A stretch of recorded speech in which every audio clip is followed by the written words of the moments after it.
Assalamualaikum warahmatullahi wabarakatuh. Waalaikumsalam warahmatullahi wabarakatuh. Bismillahirrahmanirrahim. Alhamdulillahi rabbil alamin. Wassalatu wassalamu ala ashrafil anbiya'i wal mursalin, Sayyidina wa maulana Muhammadin wa ala alihi wa ashabihil mujahidin at-tahirin.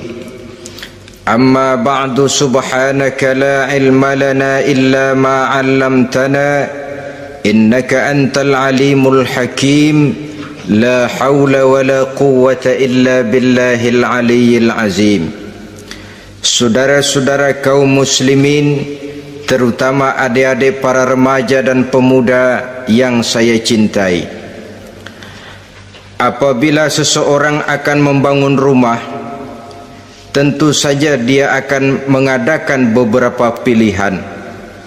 Sejak dari memilih lokasi di mana rumah itu akan didirikan, sampai kepada menentukan bahan-bahan kualitas yang akan dipakainya, sampai kemudian kepada wujud dan bentuk rumah yang akan ditinggalinya.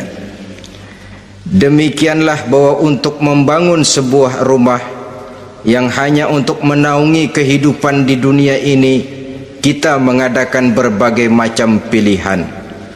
Apalagi kalau kita akan membangun sebuah rumah tangga yang kita harapkan tidak hanya akan menaungi kehidupan di dunia ini, tidak hanya untuk kepentingan kita saja, tetapi juga untuk kepentingan anak cucu kita di belakang hari, termasuk sampai kepada hari akhirat nanti.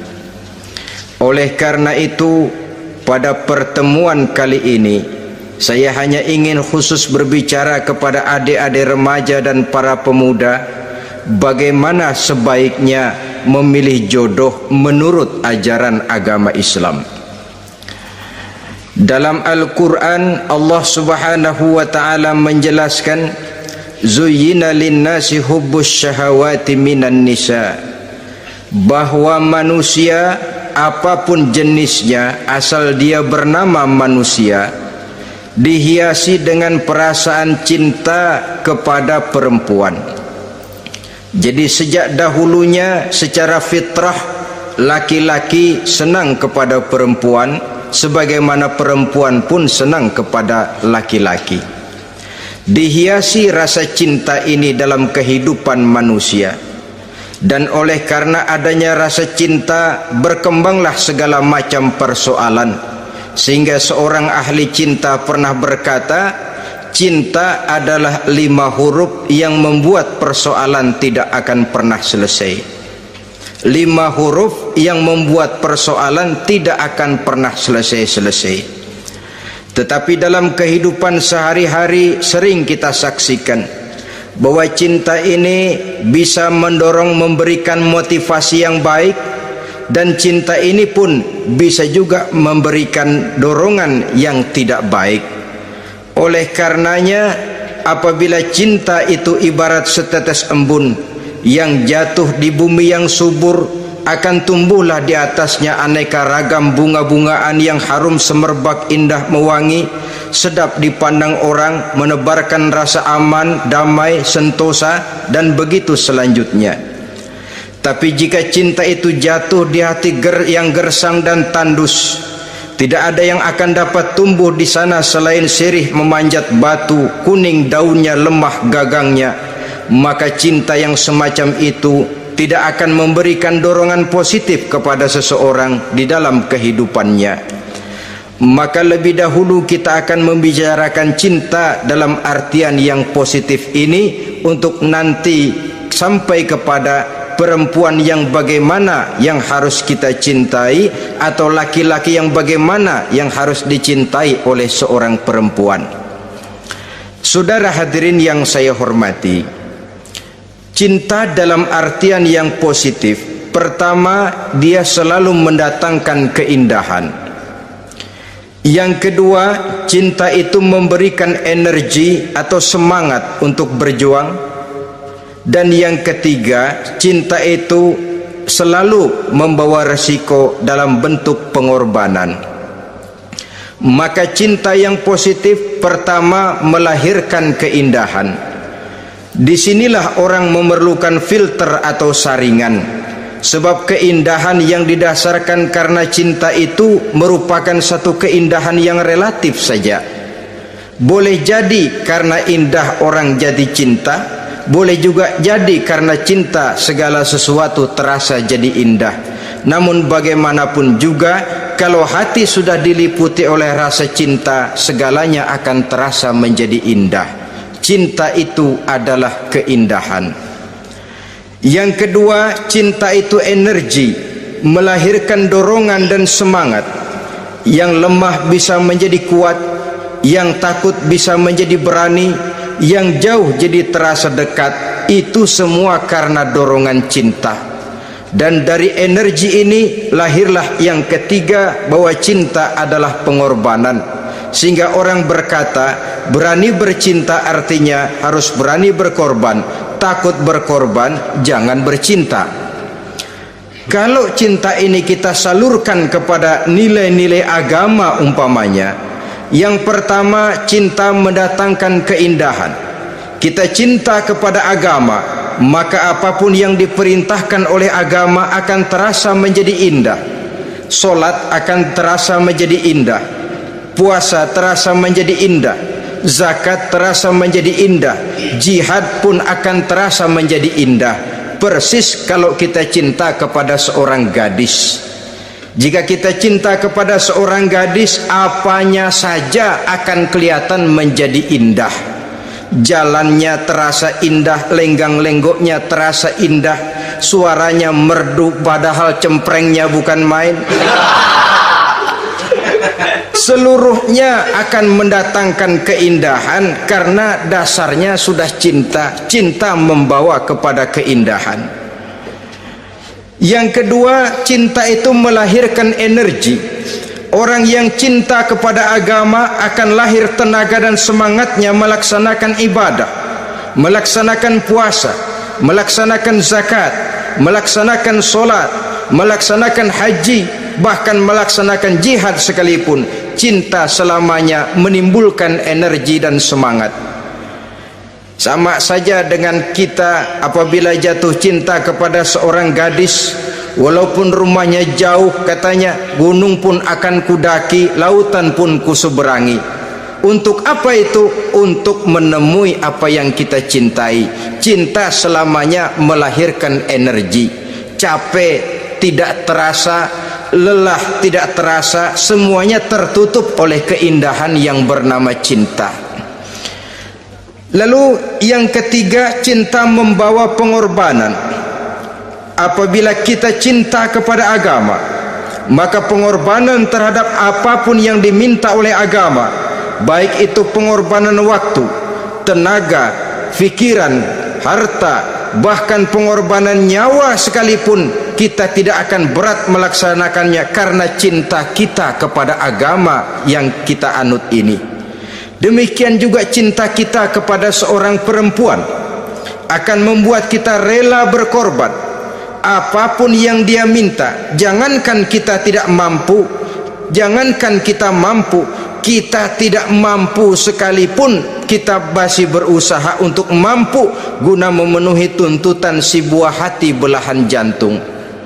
Kadang-kadang malam minggu si doi ngajak nonton, umpamanya duit tidak ada, gajian belum, kerja enggak,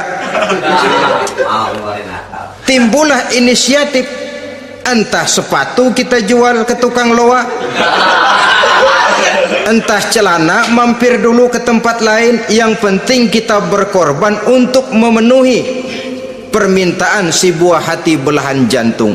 Ketika itu pengorbanan sudah tidak kita rasakan lagi. Bahkan pengorbanan yang paling pedih sekalipun, dalam gurau, dalam bercanda misalnya, dicubit kita oleh kekasih kita, pedih bukan main, terkelupas kulit, mengalir darah, bukan nangis, nyengir. malah kadang-kadang minta tambah dicubit lagi. Itulah romantikanya cinta, sanggup membuat orang berkorban, melahirkan energi dan semangat, menambah keindahan dalam kehidupan sepanjang dia dalam artian yang positif. Kalau demikian masalahnya, di dunia yang penuh dengan perbenturan nilai sekarang ini, orang sering salah jalan bagaimana memilih jodoh untuk membangun rumah tangga yang bahagia. Jangan lupa bahwa membangun rumah tangga ini bukan hanya untuk 1-2 bulan, bukan hanya untuk 1-2 tahun, bahkan bukan cuma untuk kehidupan dunia, lebih daripada itu pun untuk menunjang kebahagiaan di akhirat. Oleh karenanya, memilih jodoh bukan satu hal yang mudah, bukan satu hal yang bisa dilaksanakan sambil lalu, tetapi memerlukan penelitian, memerlukan pengamatan yang mendalam. Apa petunjuk agama tentang itu? Dengan kata lain, bagaimana seharusnya seseorang memilih jodoh dalam kehidupannya? Ini tentu saja sumbangan moral buat adik-adik remaja dan para pemuda yang lagi kebingungan memilih jodoh, atau barangkali buat bapak-bapak yang kepengen nambah lagi.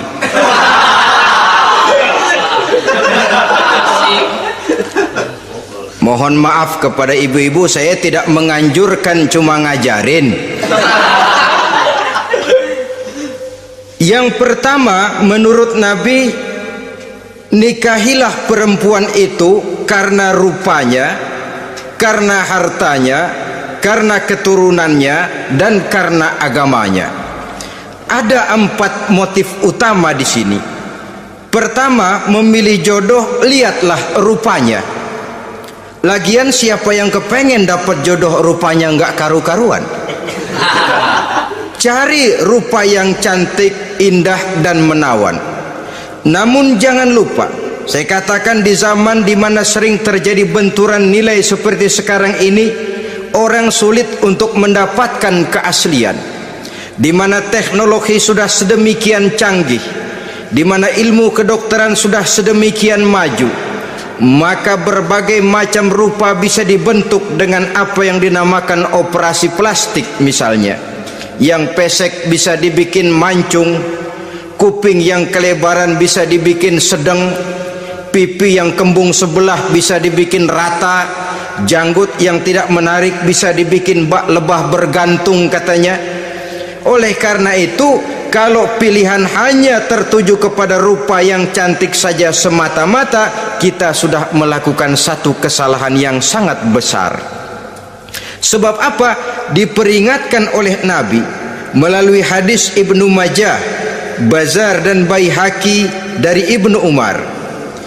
Janganlah kamu kawini seorang perempuan karena kecantikannya, sebab kecantikan boleh jadi akan mencelakakan. Jangan juga kamu kawini perempuan karena hartanya, sebab kekayaan biasanya akan mendatangkan kesombongan. Tetapi kawinilah karena agama dan akhlaknya, karena itulah yang akan membawa kepada kebahagiaan. Saudara-saudara kaum muslimin, terutama adik-adik remaja dan para pemuda, dikala usia puber, apalagi mata baru terbuka, awal balik namanya, remaja sering kehilangan filter. Pokoknya asal ngelihat rupa yang sudah lemot, denok, geboy, pikiran pun hanyut, malam terkenang, siang terbayang, tidur tak nyenyak, makan tak enak katanya, selalu terbayang wajah si doi. Dikala itu orang kehilangan pertimbangan bahwa rupa yang cantik kadang-kadang sering menipu. Diriwayatkan oleh Imam Ibnu Abbas, satu hari ketika sedang kumpul dengan para sahabat, lewatlah orang dengan potongan potongan orang kaya. Kelihatan kan, orang kaya sama orang miskin jalannya aja lain kan. Jalannya saja, jangan gaya hidupnya, jalannya saja lain. Liwat dia. Rasul bertanya kepada seorang sahabat, menurut pendapatmu bagaimana orang yang lewat itu? Kata sahabat, oh yang lewat ini ya Rasul, kalau dia meminang perempuan pasti diterima, kalau dia menolong orang pasti berhasil, kalau dia ngomong pasti didengerin. Kenapa? Orang kaya. Orang kaya ya Rasul.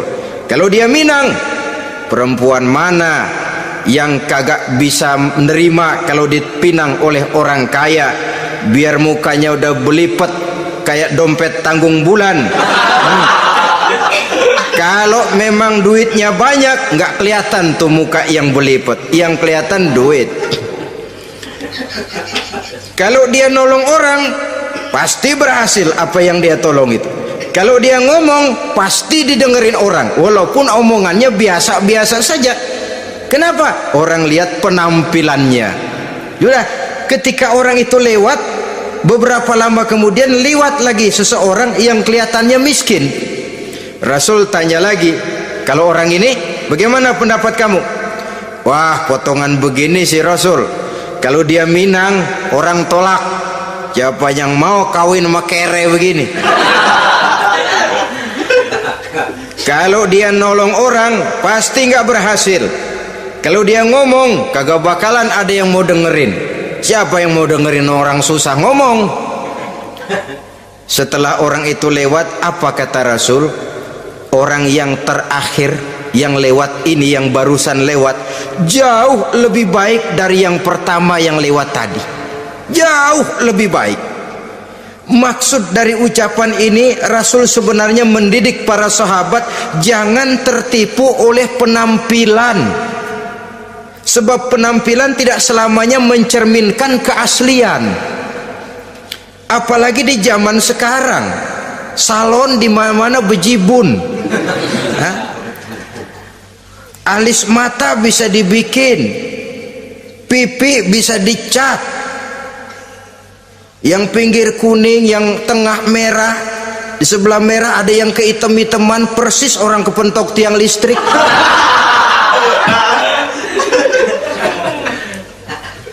Kecantikan yang artifisial, kecantikan yang bukan alami. Karena itu silakan saja cari yang cantik, tapi jangan terpaku sampai di situ. Sebab kecantikan di samping dia mudah berubah oleh pergeseran masa dan pertukaran waktu, ternyata penampilan tidak selamanya mencerminkan keaslian. Lain hari seorang sahabat pernah mengadu, ya Rasul, ada apa? Inna imraati la turaddu yadul lamis. Ya Rasul, istri saya tidak pernah menolak tangan orang laki yang menjamahnya, mengajak salaman kepadanya. Apa jawab Rasul? Ceraiin aja. Tapi hati saya berat ya Rasul, saya cinta betul sama dia. Ya kalau hatimu berat, jaga dia baik-baik. Nah, dari riwayat ringkas ini kita ambil satu perbandingan. Memang punya istri berwajah cantik itu kadang-kadang si malakama kalau imannya tidak kuat. Si malakama, kita diemin aja, binal, makan hati, nggak aman, nggak tentram. Jangan-jangan saya berangkat ke kantor, dia ngompreng. Buah si malakama seperti orang tadi, ya Rasul, istri saya kelihatannya sebenarnya tidak negatif, maksudnya ini cuma bersalaman tapi terlalu ngobrol. La turaddu yadul lamis, tidak pernah menolak orang yang ngajak salaman, ya sekedar salaman. Tapi kan awalnya dari salaman, kalau sudah salaman kan strum bisa ngederdet dari tangan situ. Kata Rasul sederhana saja, ya kalau memang begitu ceraiin. Saya nggak kuat Rasul, saya cinta betul sama dia.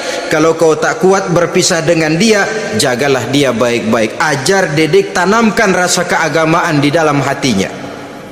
Saudara-saudara kaum muslimin, jadi rupa yang cantik tanpa didasari oleh nilai-nilai agama akan membuat seorang suami di rumah tangganya seperti si malakama, seperti berhadapan dengan buah si malakama. Kalau tidak diiringi dengan nilai-nilai moral yang luhur dan bekal agama yang tangguh. akan pergi jauh dari rumah rasanya tidak aman, sedangkan di rumah saja siapa yang akan mencari nafkah? Dan begitu selanjutnya. Orang tadi jelas berhadapan dengan buah si malakama, didiamkan, makan hati. Sebab maaf, kalau seorang suami sudah tidak punya rasa cemburu terhadap istrinya, itu kan yang disebut dayus. Dan dayus itu jangankan masuk surga, bau surga saja dia tidak dapat. Tapi cemburu dalam artian bukan cemburu buta, cemburu dalam artian yang wajar. Dia cemburu, akan dikerasi, takut kalau istrinya minta cerai, sedangkan dia cintanya sudah kadung medok bener. Si malakama jadinya. Nah, ini juga satu riwayat yang memberikan gambaran kepada kita pilihan. Silakan cari rupa yang cantik saja, cari yang cantik. Tapi kalau itu dijadikan motif utama tanpa dasar-dasar agama, saya khawatir nanti rumah tangga kita akan berhadapan dengan buah si malakama. Jadi adik-adik remaja, usaha, ikhtiar, cari yang cantik, yang kira-kira nggak bosenin, supaya kita betah tinggal di rumah, supaya kita merasa ada tempat berbagi rasa, ada tempat kita bernaung. Sebab kalau nyari bini sebini-bininya mah, ya jodoh di tangan Tuhan, kagak usah nyari juga ntar datang diri umpamanya. Iya, kalau yang datang peot. Orang harus berusaha, walaupun pada akhirnya jodoh toh memang ditentukan Allah. Kan 3 hal yang kita tidak bisa menentukan itu katanya. Maut, rezeki, jodoh. Itu yang masuk mysterious problem. Problem yang misterius. Maut, misterius. Kapan kita mati kita sendiri tidak tahu. Tahun depan, 50 tahun lagi, 100 tahun lagi, tidak pernah seorang pun diberitahu. Tapi yang pasti dia bakal datang. Kapan dan di mananya kita tidak tahu. Bisa di rumah, bisa di masjid, ya alhamdulillah. Bisa di majelis taklim, syukur. Bisa di medan perang membela agama, bagus. Pasti dia akan datang. Maut, mysterious problem, sesuatu yang kita tidak tahu kapan datangnya. Rezeki gitu juga, sehingga orang sering bilang rezeki katanya kayak bayangan, kita ubur-ubur dia lari, kita diam dia mah diam. Setengah mati kita ubur-ubur, emang ukuran segitu aja. Begitu kita nggak ngapa-ngapain, datang yang bawain rezeki. Namanya rezeki itu mysterious problem. Kadang-kadang ngobek sungsang sumbul, udah segala tanah orang kita ukur-ukurin. Udah segala ngomong sudah nggak ada yang loh, terus udah buta. Tapi memang bayangan, kalau belum rezeki ya belum. Kadang-kadang nyari kode sampai tidur di kuburan, belepotan tanah kuburan loh. Yang aneh lagi kadang-kadang orang gila ditanyain. Allahu Akbar, ini kode-kode zaman sekarang ini. Sampai orang waras nanyain orang gila, itu gimana itu? Ini sudah efek yang betul-betul negatif. Sudah jelas orang gila kok ditanya. Apa kira-kira yang nanya nggak lebih gila dari yang gila itu?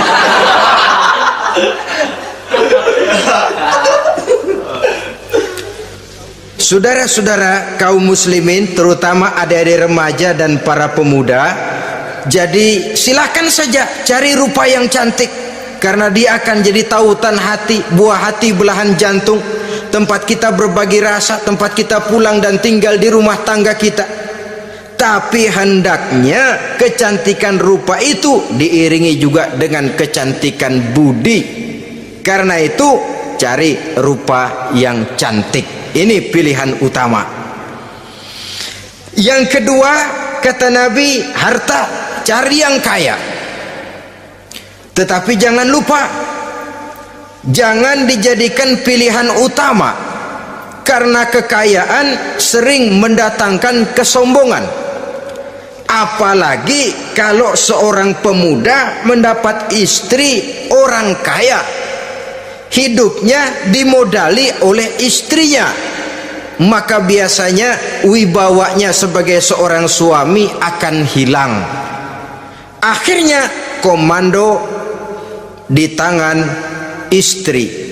Dikala itulah suami tidak lebih daripada prajurit yang taat kepada komando istrinya. Padahal menurut konsep Quran, ar-rijalu qawwamuna 'alan nisa, laki-laki diciptakan sebagai pembimbing bagi perempuan. Kalau nanti suatu saat terjadi benturan, sedangkan modal diberikan oleh istri, terjadilah pengungkitan. Kata istrinya apa? Lu jangan bertingkah, lu kan kawin sama gue, modal lu kolor doang.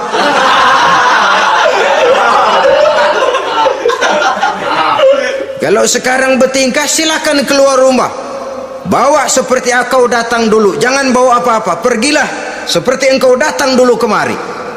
Hilanglah wibawa seorang suami. Suami kalau udah digentak sama istri begitu, ngelempuruk kayak ayam sampar. Di mana lagi letak wibawanya? Harta sering mendatangkan kesombongan.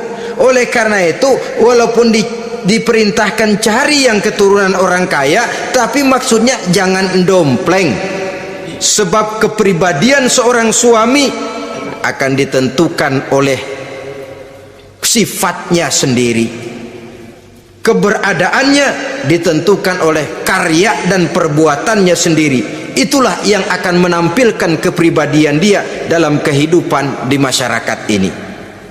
Saudara-saudara kaum muslimin, terutama adik-adik remaja dan para pemuda, ikan kadang-kadang di zaman sekarang kan kelas-kelas gigolo, playboy ya, nyari tante-tante kesepian, mejeng-mejeng di pinggir-pinggir jalan dengan harapan apa? Ya barter lah, tukar tambah, nah, supaya dapat rokok, dibelikan pakaian, motor dan sebagainya. Tapi yang jelas hilang harga diri sebagai laki-laki, dan itu yang paling mahal. Kalau seorang laki-laki sudah kehilangan harga diri, apalagi yang bisa dibanggakan dalam kehidupan ini? Apa artinya naik mobil kalau kepala tertunduk ke bawah? Apa artinya jalan di tengah masyarakat kalau kita tidak bisa menengadah dengan satu kebanggaan? Hilangnya harga diri merupakan kehancuran awal dari sebuah pribadi yang untuk jangka panjang kita tidak akan bisa lagi berbuat banyak. Tanpa harta orang memang sulit untuk bahagia, tapi harta semata-mata bukan merupakan jaminan bahwa orang lantas akan bahagia. Saya barangkali harus berkata, banyak orang miskin yang kaya, tapi tidak sedikit orang kaya yang miskin. Saya ulangi ini, banyak orang miskin yang kaya, tetapi tidak sedikit orang kaya yang miskin. Nah, bagaimana pengertiannya? Orang miskin yang kaya, materinya sederhana, peralatan rumah tangganya sederhana, tapi hatinya kaya.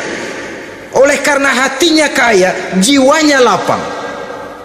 Sebaliknya, orang kaya yang miskin, di tengah kelimpahan materi yang berlimpah, segalanya serba ada, hatinya yang miskin. Kelimpahan materi tidak akan sanggup mengobati kemiskinan hatinya, sehingga di tengah kehidupan yang serba ada, dia masih merasa kurang, maka dia tidak pernah cukup. Di tengah kemilauan dan gemerlapan serta glamornya rumah mewah, dia merasa hidup di tengah gurun pasir yang gersang dan tandus. Karena itu, biarlah miskin harta tapi kaya budi, daripada kaya harta tapi miskin budi. Lebih utama lagi kaya harta, kaya budi, itu idealnya. Dasar pilihan ketiga sesudah rupa dan harta menurut Nabi, keluarga. Faktor keturunan sangat menentukan. Pepatah mengatakan buah apel akan jatuh tidak terlalu jauh dari pohonnya. Biasanya kalau bapak kalong, anak kampret. bapak nyolong, anak nyopet. Itu fotokopi. Saudara-saudara, sungguh pun demikian, faktor keluarga bukan merupakan yang paling dominan, karena segalanya memang bergantung kepada hidayah dari Allah Subhanahu wa ta'ala. Kalau hidayah datang, bisa saja anak maling bisa jadi kiai. Kalau hidayah datang, bisa saja anak nabi malah ikut bersama orang-orang kafir. Pada akhirnya orang mau besar atau tidak bukan dengan jalan menyempeng kepada keturunan ke orang lain, tapi ditentukan oleh kepribadian dirinya sendiri. Tidak bisa kita menjadi besar dengan menyebut kebesaran orang lain. Itu sebabnya dicontohkan oleh Imam Ali pada saat beliau berkata, laisal fata may yaqulu kana abi walakinnal fata may yaquluha anadha. Anak muda yang gentleman adalah anak muda yang berani berkata inilah saya, bukan anak muda yang membanggakan leluhurnya. Ini kan zaman sekarang ini lagi ngetopnya lagu-lagu cengeng katanya dah. Sebenarnya menurut saya bukan cuma lagu cengeng yang jadi masalah. Lagu cengeng cuma satu efek dari sikap yang lebih utama dari itu, yaitu mental cengeng.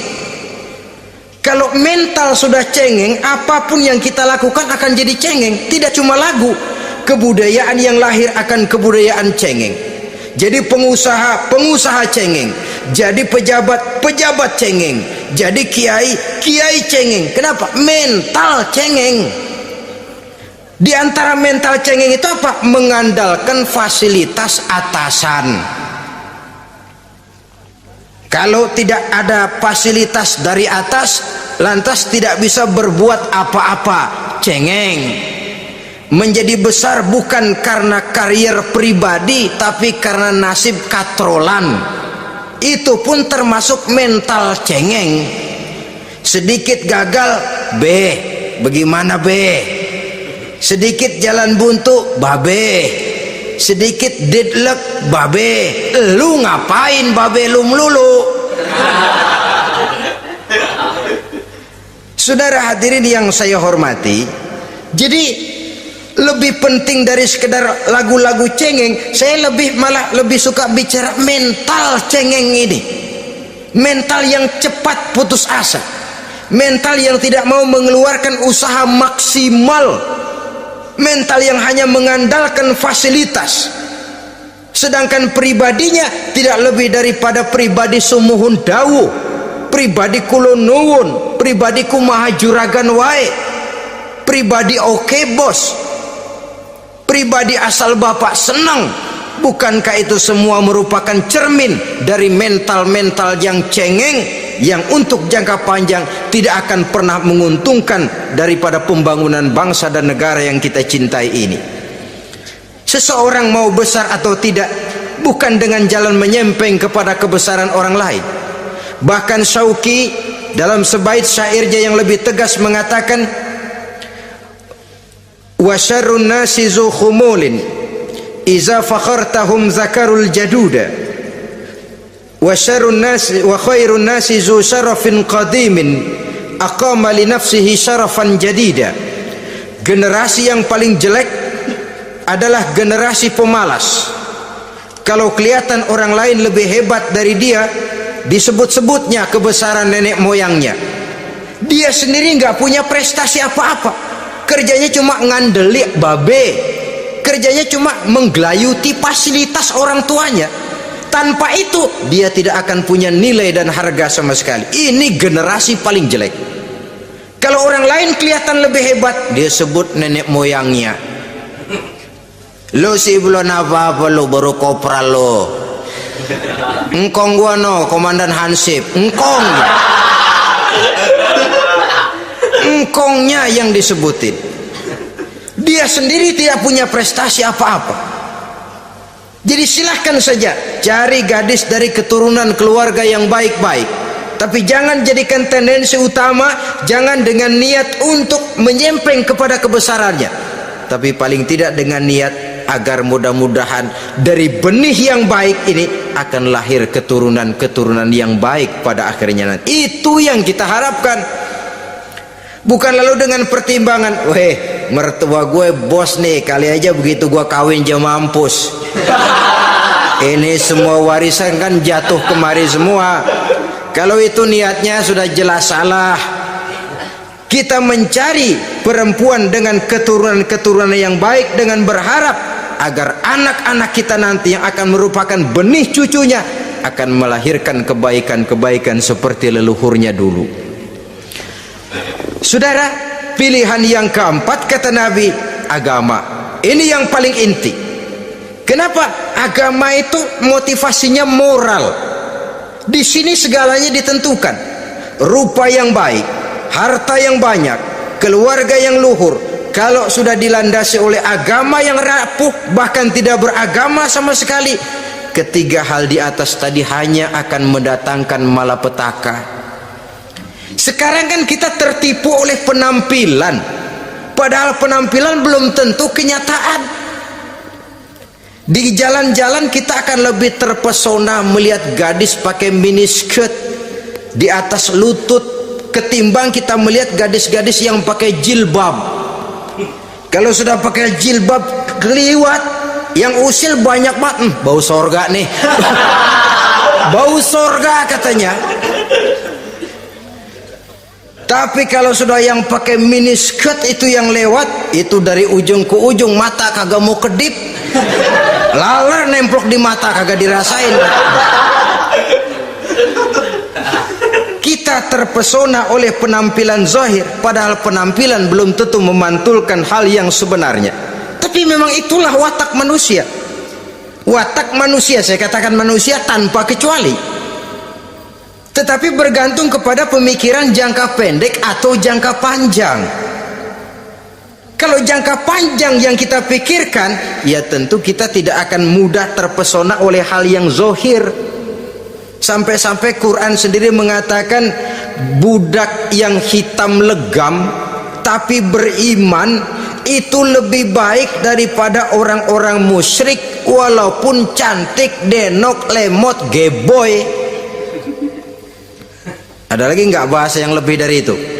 Cantik, denok, lemot, geboy, bahenol, nerkom, tapi kafir masih lebih baik budak yang hitam legam sekalipun kalau dia beriman. Kenapa? Rumah tangga untuk jangka panjang. So itu Islam tidak membolehkan kawin campuran dengan lain agama. Walaupun ada ayat yang mengatakan boleh kawin dengan ahlul kitab, tapi sebagian mufassir menjelaskan bolehnya kawin dengan ahlul kitab itu dalam kondisi darurat. Dalam kondisi normal tidak bisa.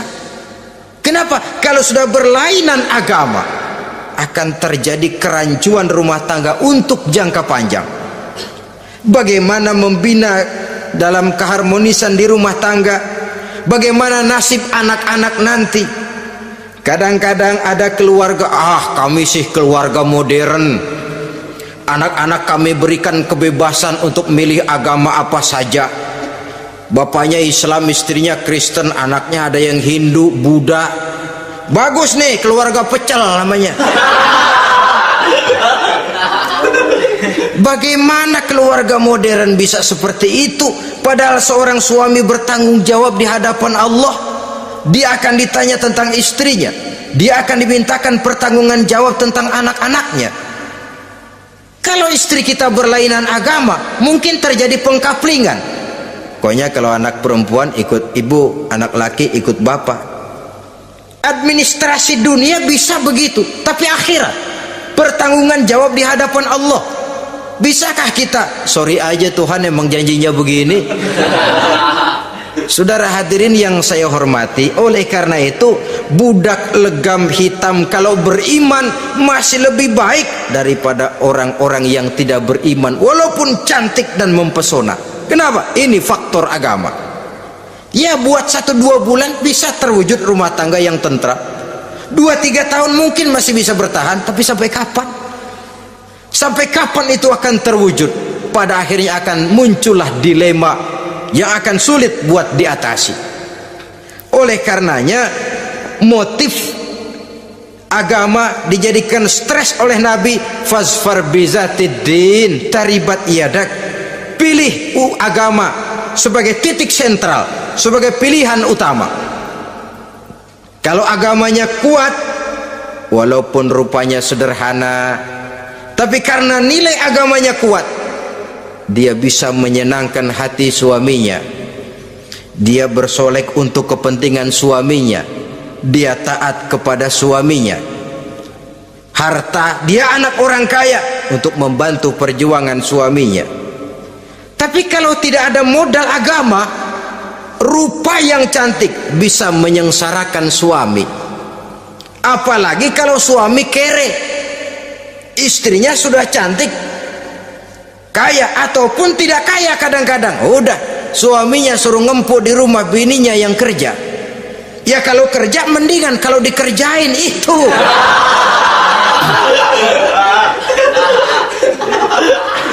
Itu yang repot.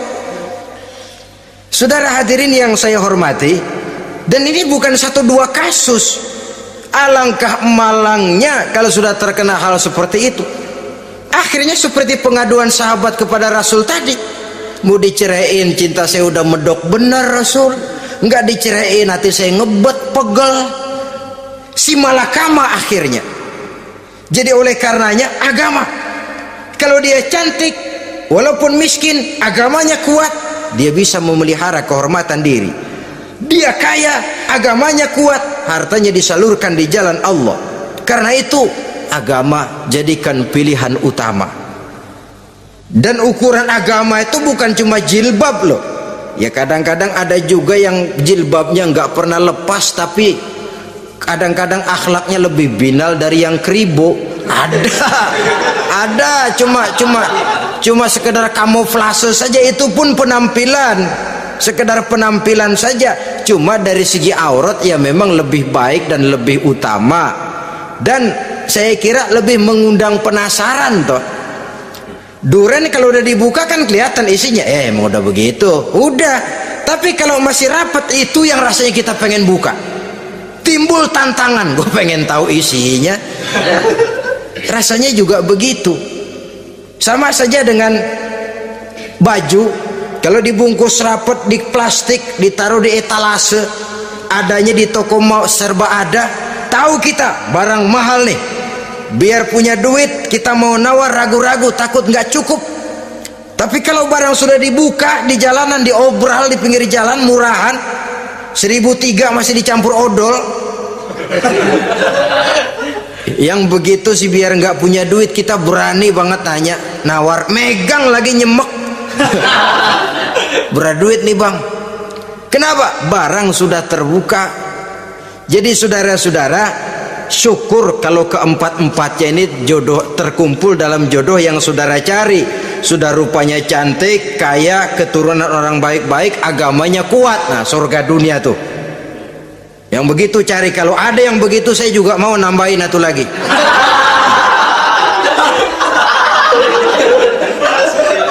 Tapi yang kumpul keempat-empatnya ini terus terang saja langka, makhluk langka ini. Kadang-kadang cantik, kaya, keluarganya hebat, agamanya nol, akhlaknya kayak setan. Tapi yang paling celaka kalau empat-empatnya kagak ada, rupanya jelek, melarat, bapaknya biang maling, kagak beragama lagi. Apanya yang mau dipilih? Mampus saja mendingan. Sudah nggak ada pilihan sama sekali tuh. Sudah nggak ada pilihan sama sekali.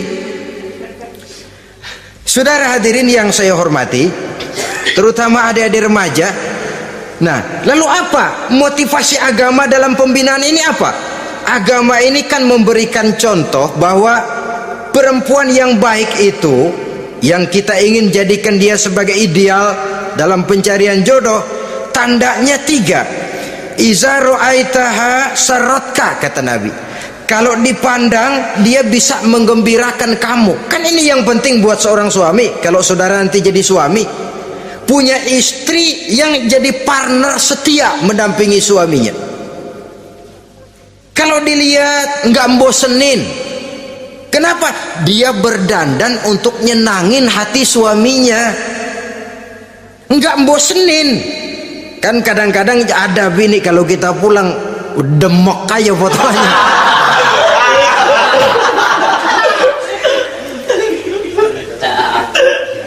Ini yang bikin suami nggak betah di rumah ini kan yang begini. Adapun perempuan yang beragama, apabila dipandang oleh suaminya, dia pandai menyenangkan hati suaminya. Andai kata suaminya dalam kesulitan, dia tidak menambah beban kesulitan. Paling tidak dia bisa memberikan satu bantuan moral.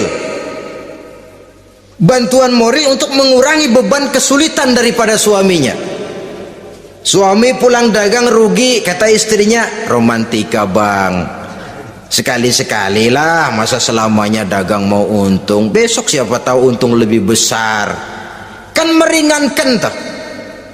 Kadang-kadang enggak, suami pulang dagang dari pasar panas rugi, sampai rumah bini pidato pletar-pletor, lu dagang rugi emang lu laki goblok.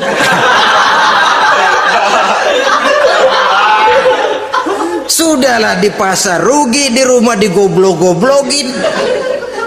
Ini nanti kena penyakit broken home yang begini ini. Padahal kesuksesan di kantor, kesuksesan di pasar, kesuksesan di medan tugas selalu dimulai dari kesuksesan dan ketenangan dari rumah tangga. Dia berhias untuk kepentingan suaminya, tidak terlalu berlebihan. Dan suaminya pun pandai menghargai istrinya dengan kata-kata yang menimbulkan gairah dan semangat. Melihat istrinya bersorak, ah kamu makin cantik saja.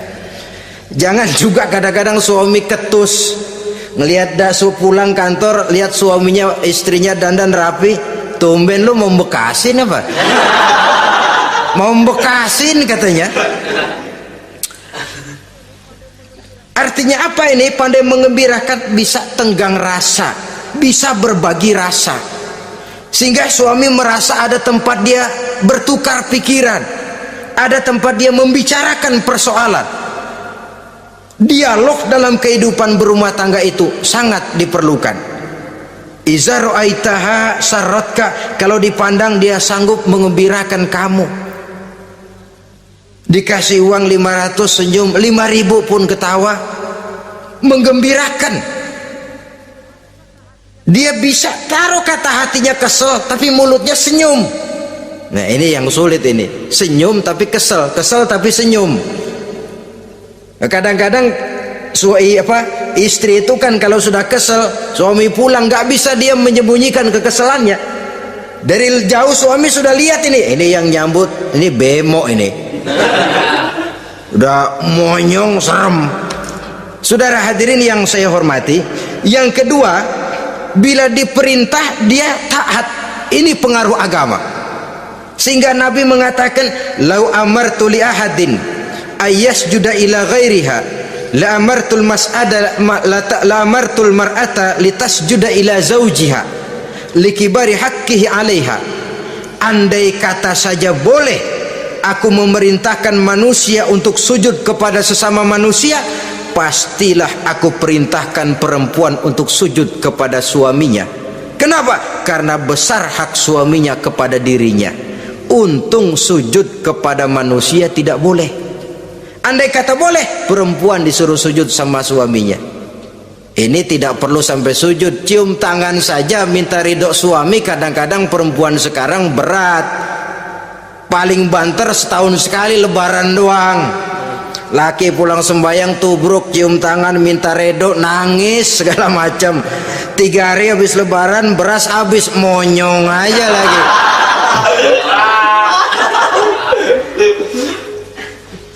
Saudara hadirin yang saya hormati,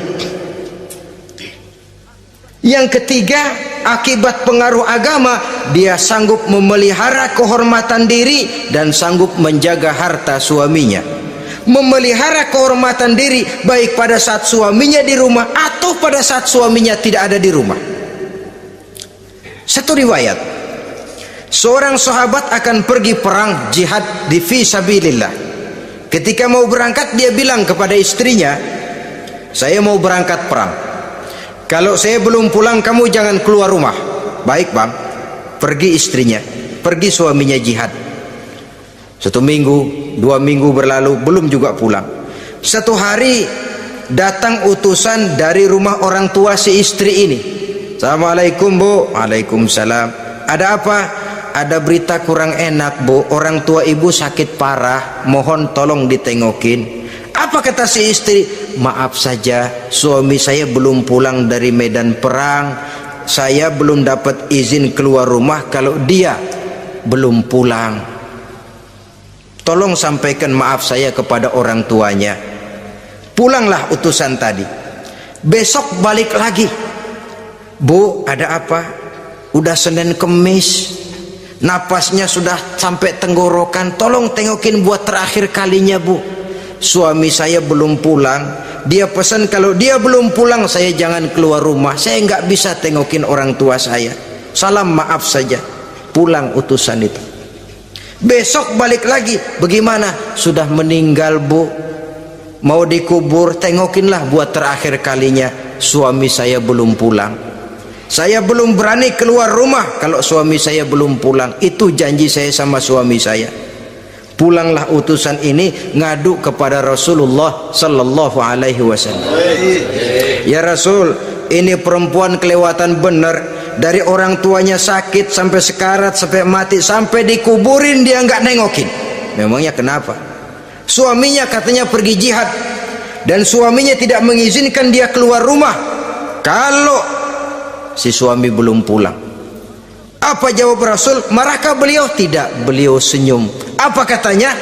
Dosa orang tua yang meninggal ini telah diampuni oleh Allah karena dia punya anak perempuan yang begitu taat kepada suaminya. Allahu Akbar. Dosa orang tua yang sudah meninggal itu diampuni oleh Allah karena dia punya anak perempuan yang begitu taat kepada suaminya. Ketaatannya kepada suaminya menyebabkan dosa orang tuanya diampuni oleh Allah Subhanahu wa ta'ala. Suami pergi jihad, orang tua sakit keras, tidak berani dia keluar rumah. Itu tandanya bisa menjaga kehormatan diri. Kalaupun satu saat suaminya manggil, bu tolong ambilin uang di dompet, dompetnya dibawa, bang ambil saja sendirilah, nanti salah ambil lagi saya. Kadang-kadang enggak, suaminya pergi mandi dompet berantakan. Saudara hadirin yang saya hormati, ini motivasi agama. Jadi kecantikan zahir yang diimbangi dengan kecantikan batin oleh karena pengaruh agama tadi. Kalau sudah kemari, orang tidak perlu mikir-mikir operasi plastik, bikin yang pesek jadi mancung supaya orang tertarik, bikin belakang yang kurus jadi menarik. Tidak. Orang tidak perlu lagi pakai susuk-susukan dipasang di bibir supaya kalau senyum orang gempor, supaya kalau ngomong orang percaya, dipakai di kuping supaya macam-macam. Tidak perlu lagi pakai jompa-jampe, pelet-peletan supaya kalau diludahin orang ngikut. Nggak perlu lagi. Kenapa? Cinta itu nature, sesuatu yang alamiah, yang tidak bisa dipaksakan. Dia kudrati, karunia dari Allah. Tidak bisa cinta dipaksakan. Kalaupun bisa, dengan ilmu pelet, oh saudara bisa membuat orang jatuh cinta, ya 2-3 hari, 4-50 hari. Kesananya apa yang akan terjadi? Kelanggengan tidak akan pernah terwujudkan. Kenapa? Keterpaksaan yang akan timbul. Dalam kondisi semacam itu, rumah tangga tidak akan mengalami ketenangan dan ketentraman. Jadi biarkan cinta berjalan secara alamiah, karena dia memang alamiah. Saudara-saudara, nah sekarang kalau sudah ketemu nih yang 4 tadi, rupa cantik, keturunan boleh, kaya lumayan, agama kuat, apa yang harus kita cari? Apa yang harus kita lakukan? Apa pakai pepatah anak sekarang? Aku lihat, aku pikat, aku dapat, aku sikat, aku minggat. Bangsat.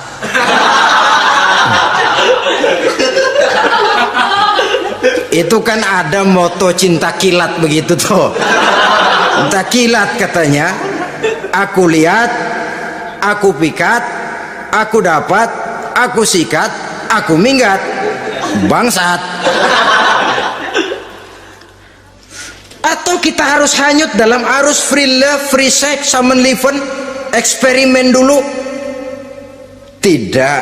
Islam mengajurkan kalau memang seret, ini rasanya ini nih, mantap gue nih. Apa yang diajarkan oleh Islam selanjutnya? Meminang, saudara-saudara.